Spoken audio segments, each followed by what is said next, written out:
Malgré le retard pris par le continent, on note une accélération singulière dans le déploiement de la révolution numérique. Si plus de la moitié des connexions Internet passent par le téléphone mobile, le haut débit demeure encore cher et peu accessible. Cependant, tous les secteurs d'activité étant concernés, on assiste à l'émergence d'une nouvelle économie qui permet de pallier le manque de personnel et d'infrastructures. Vincent Rouex, bonjour. La téléphonie mobile connaît en Afrique la progression la plus forte au monde, mais à quelles conditions la révolution numérique permettra-t-elle au continent de faire un saut qualitatif dans le développement ? Je crois que l'élément essentiel pour que ce saut qualitatif s'opère, d'abord, c'est les infrastructures qui sont aujourd'hui en train de se mettre en place.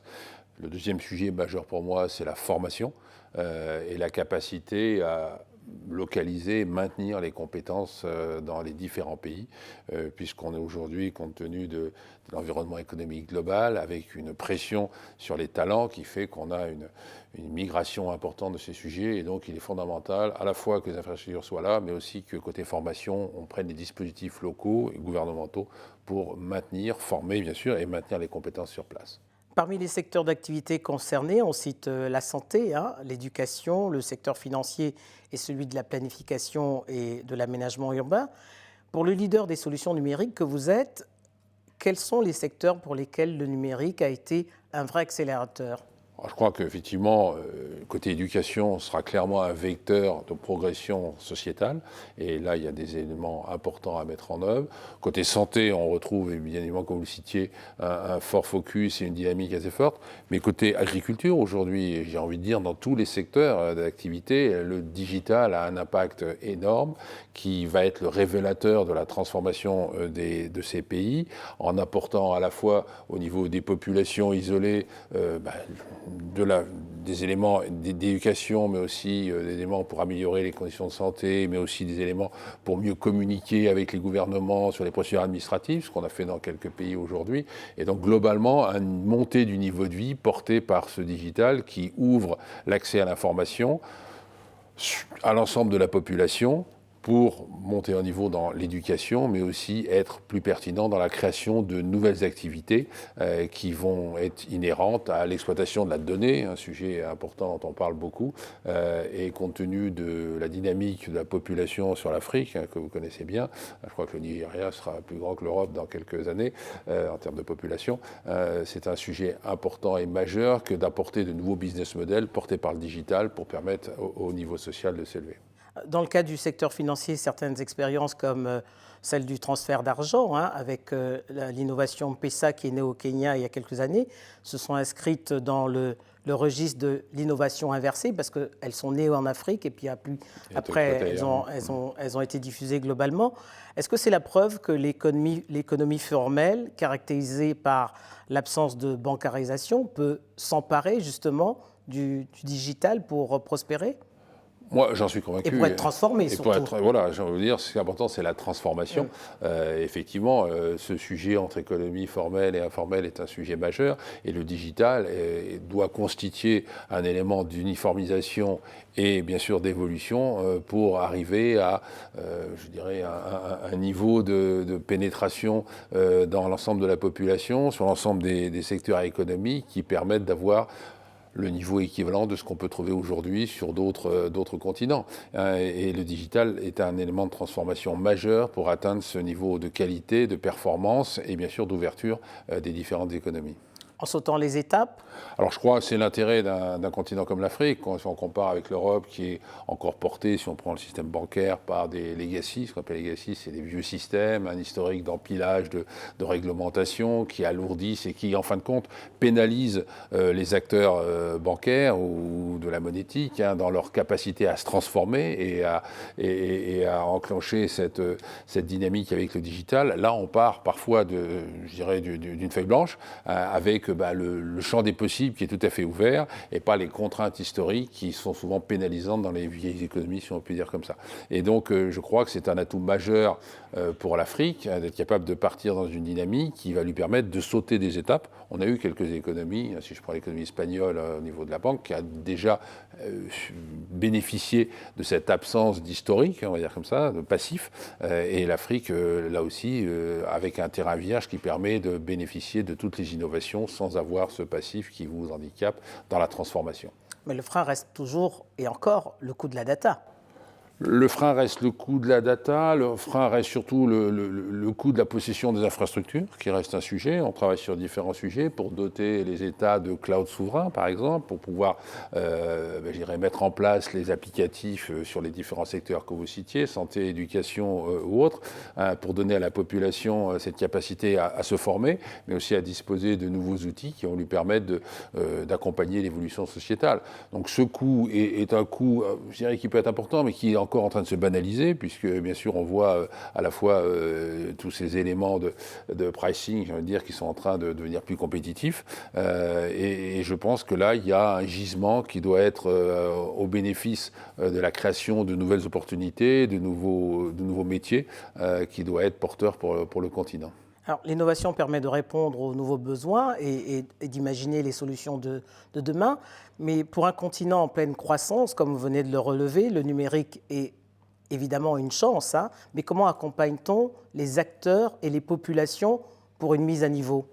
Je crois que le digital doit permettre aux populations de se former. Je le dis aujourd'hui, d'ailleurs, que ce soit en Afrique ou dans d'autres continents, le sujet de la formation initiale, mais aussi de la formation continue est un sujet majeur.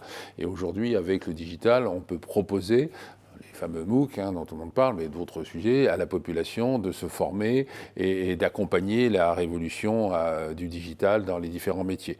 On a d'ailleurs, nous, quelques partenariats importants avec des écoles dans différents pays du continent pour arriver à localiser la formation des populations et, je disais bien, à fidéliser, ce qui reste le grand challenge aujourd'hui, c'est de fidéliser localement les équipes ou les populations qui sont formées. C'est pour ça que nous travaillons toujours dans un modèle qui est d'aller accompagner la transformation, mais en localisant nos prestations, en formant nos équipes, en créant des partenariats avec des écoles, avec des universités, pour arriver à mettre en place un écosystème qui va accompagner cette transformation du pays.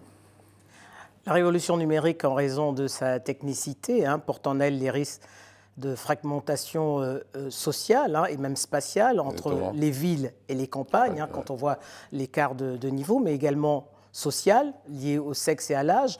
Comment on réduit ces fractures ? Alors c'est un sujet compliqué, puisqu'on a le même problème en Europe.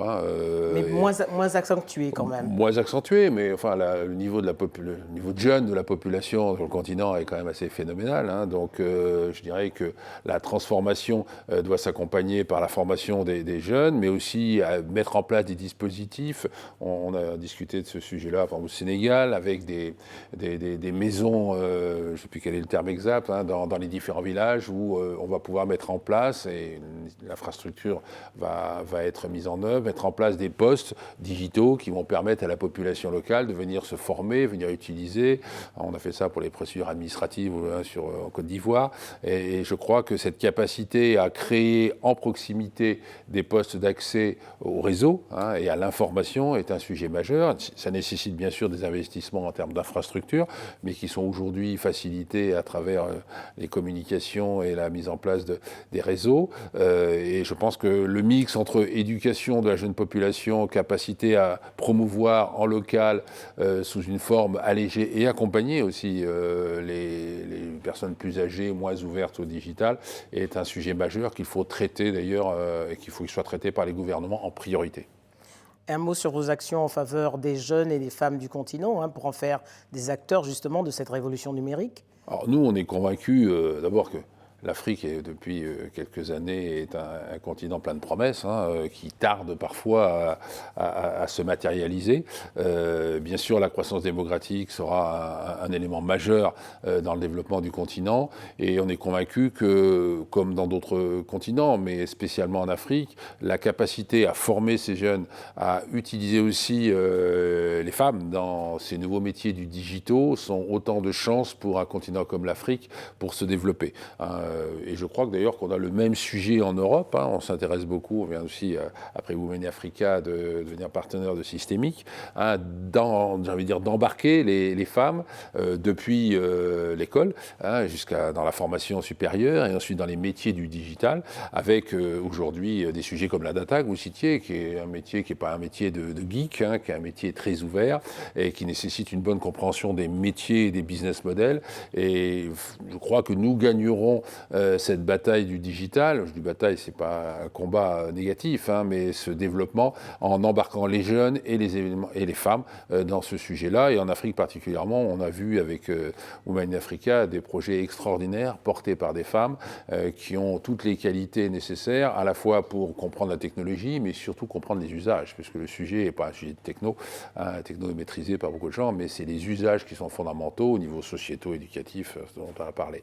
Et donc on est très, nous, actifs sur ces sujets, et on considère qu'en Afrique, la femme a un rôle particulier à jouer dans un continent où elle a été parfois, je dirais, isolée ou mise de côté, mais surtout elle présente aussi, on le voit à travers les quelques grands managers féminins que j'ai pu croiser en Afrique, avec une vision un peu plus globale, une vision plus humaine et humaniste que peuvent parfois avoir les hommes. Alors la complémentarité est essentielle, mais je crois qu'il y a beaucoup de choses à faire et on est convaincus, nous, que c'est un élément de transformation du continent qui sera majeur pour demain.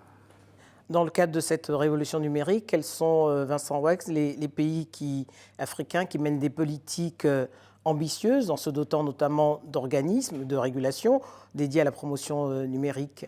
Nous, aujourd'hui, on travaille, alors sur le Maghreb, bien sûr, il y a des pays qui sont très avancés, mais on est au Sénégal, Côte d'Ivoire, le Cameroun est aussi en train de se développer, un peu moins, mais on trouve des pays très dynamiques comme la Côte d'Ivoire et le Sénégal qui vont d'ailleurs irradier les sous-régions. De l'autre côté, en Afrique de l'Est, les pays comme le Rwanda... Le Rwanda qui est toujours cité comme un modèle. C'est un modèle extraordinaire qui doit aussi irradier les pays limitrophes. Et on s'appuie sur ces exemples pour essayer aussi, pour nous, d'être un catalyseur et un révélateur des expériences réussies de ces pays et les accompagner sur d'autres pays, peut-être moins avancés ou moins ouverts ou moins favorisés sur ces sujets digitaux. Un mot pour finir sur la protection des données et sur la cybercriminalité qui frappe aussi aujourd'hui le continent. C'est un sujet majeur mondial, mais effectivement, on parlait beaucoup d'infrastructures. Les sujets de cybercriminalité, et en particulier depuis quelques mois, sont encore plus renforcés. Nous, on voit des courbes d'attaques qui sont phénoménales. Et bien évidemment, c'est le sujet de demain. On parle du digital, on peut parler des IoT, des objets connectés qui vont envahir demain et qui commencent déjà à envahir notre quotidien. Et il est clair que la capacité à sécuriser ces réseaux, à sécuriser les applications devient un enjeu majeur pour le bien-être des populations, mais aussi pour la sauvegarde et la souveraineté des États. Et on voit bien aujourd'hui, dans des démarches d'implémentation de cloud souverain, par exemple, que les États africains sont en train de regarder, on a quelques sujets en ce moment, cette préoccupation majeure qui va sécuriser et sécuriser ces éléments, mais va doter les pays d'un environnement qui soit à même de résister à des blocages globaux, à des ransomware et d'autres sujets qui deviennent une vraie menace considérable pour tous les États et toutes les sociétés opérationnelles. Vincent Rouex, merci. Merci.